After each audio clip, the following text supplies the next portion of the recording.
Today on Milanese Math, we're going to learn how to find slope using rise over run.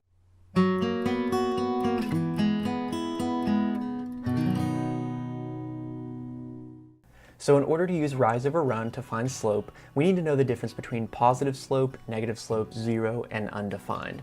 So I'm going to draw a line with positive slope. You can do this with me if you have the paper. Anywhere on this graph, I'm going to draw a line with positive slope, and all that means is it's going uphill from left to right. So go ahead and draw a line with me. It can be anywhere on the graph. It's just got to be going uphill from left to right. You can make it really steep or not very steep, just somewhere on the graph. All right, let's draw a line with negative slope. It's just the opposite. So that's a line that goes downhill from left to right. Could be anywhere on the graph. Just don't overthink it. Now let's draw a line with zero slope. Now this means that it's not going up or down, it's just a flat line. So again, this can be anywhere on your graph as long as it's just a horizontal line, anywhere on that graph. Cool. And then last but not least, we have something called undefined slope, which is just a perfectly vertical line. So again, anywhere on your graph paper, let's draw a line going straight up and down. And that's a line with an undefined slope. Why does that matter? Well, in order to identify these things, because there it says slope can mean two things. One of the things that you usually are referring to when you're talking about slope would be like how steep something is. So for the first one, I'm going to put steepness. Okay. And so that would be like, I don't know, like a physical inclined plane, like the side of a mountain. So positive slope there would mean like you're going uphill, negative slope, you're going downhill, zero slope in that situation would mean like flat ground. And I guess undefined slope would be maybe like the side of a building or something. But more often than not, when we're talking about slope, we're not actually describing steepness.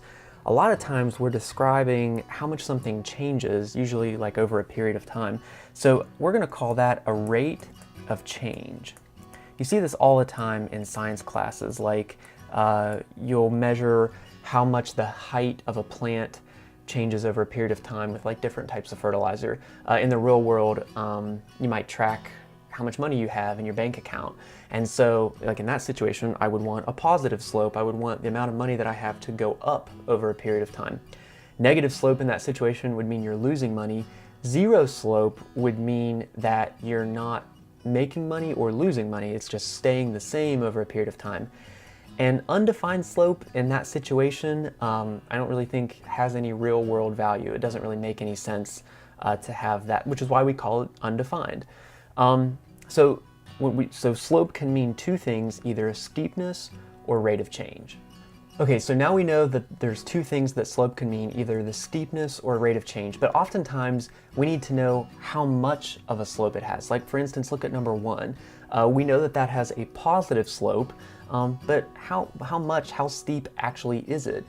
So we can calculate slope by finding rise over run, and I'll show you what that means.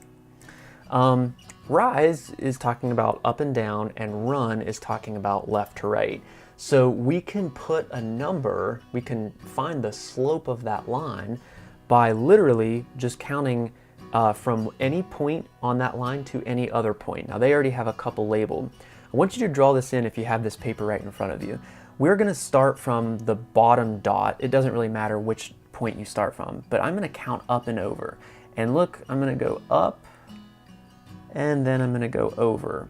So I'm going to count from this dot to this dot, but I'm going to force myself to think in terms of up and down and left to right. I can't count diagonally. I only want to count rise numbers or run numbers. So the question is, if I go from the bottom point to the top point, how many places did I rise? Well, I went up 1, 2, 3, 4 places. So if we're thinking in terms of rise over run, the rise number or the up and down number is 4. Then from that point, how many places do I have to count to the right to actually land on the dot? Well, that would be 1, 2, 3. Okay, so I'm going to put a 3 down here, and now we have a fraction, a number, 4/3, that we can describe the slope of this line. It has a slope of 4/3. Now stop for a second and just make sure that makes sense. We said that this has a positive slope, it's going uphill, and our number is positive. 4/3 is a positive number. So that's always like a common sense way to double check that you have the right answer, is if it's going uphill, it better be a positive number that describes it. Now, someone always asks the question, what if, and you can draw this in if you want, what if we, instead of counting from the bottom dot to the top one, what if we had started at the top and counted down and left? Wouldn't that be a different number? Like, would the slope of the line change? Well, be careful. Check out what's happening here. If you start at the top number and we count down 1, 2, 3, 4, 4 in the down direction, I would say is -4, right? So it's like we have a rise of -4, and it's looking like we're going to get a different answer. But when you think about running to the left, think about going left on a number line. You're going into the negatives. So we're going left 1, 2, 3. We have run -3. So anytime you go down or left, those are considered negative moves, and up and right are positive moves. So mathematically, a negative divided by negative is just a positive. So it turns out to be 4/3 either way. Let's see if we can apply that to number 2, and let's just use some common sense real fast. If we're going to do rise over run, and we're going to think about what is the slope of that line, it better be, if we're doing rise over run, it better be a negative number because it's headed downhill. It's a negative slope. So whatever this turns out to be, it should be negative. Okay, so now we know it doesn't matter what point you start from. I'm going to start from this top one, and it's best if you go ahead and draw this in just to force your brain to think about up and down and left and right.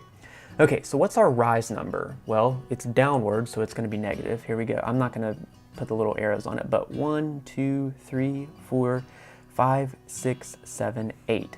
I rose 8 down, so that's -8. In the downward direction would be a negative rise number. And I'm running to the right, so right is positive. So 1, 2, 3, 4. Okay, so the slope of that line is -8/4. Problem is, we better simplify that. -8 divided by 4 would simplify to -2/1, which technically is still right. Most of the time, though, you're just going to see that reduced to -2, because any number divided by 1 is itself. So -2 divided by 1 is -2. So the slope of that line is -2. Okay, we're going to bump down to number 3 and 4, and I'm about to blow your mind. Probably not. Okay, so number 3, we're still going to do the rise over run thing, right? Rise over run. But this time, look at the line. We know from the top of the page that any line that looks like that has a 0 slope. So mathematically, this better turn out to be 0. Let me show you why it happens that way. Okay, so if we look at this line, we have to think of 2 points on the line. They don't have any like pre-selected. So I'm gonna pick this little point right here, 2 at -1, and I'll pick the one right beside it, 3, -1. Okay, so I'm gonna find the slope between those 2 points using rise over run. Now think about it for a second. If you were to go from this point to this point, how much do you have to go up or down to get there? Nowhere, right? It's 0. So the rise in this situation is 0. Now we do have to run 1 to the right. So we do have a run of 1. But remember, mathematically, 0 divided by any number is 0. So that's why this turns out to have a 0 slope. We knew that just because it's a general rule that a horizontal line has 0 slope. But mathematically, if you needed to prove it, there's a pretty good example. Okay, let's hop on over to number 4, and this is where things get a little bit more technical. We know from the top of the page that this is going to have an undefined slope. Okay, so we're still playing rise over run. And the same thing, we got to pick 2 points on this line. It doesn't matter where you choose them. I'm going to go with the point right here, 3, 2, and right above it, 3, 3. This would work no matter what 2 points you pick. All right, let's decide what the rise and the run is. Well, if I go from the bottom point to the top point, I rose up 1, so it has a rise of 1. But it has a run, think about that, what's its run number?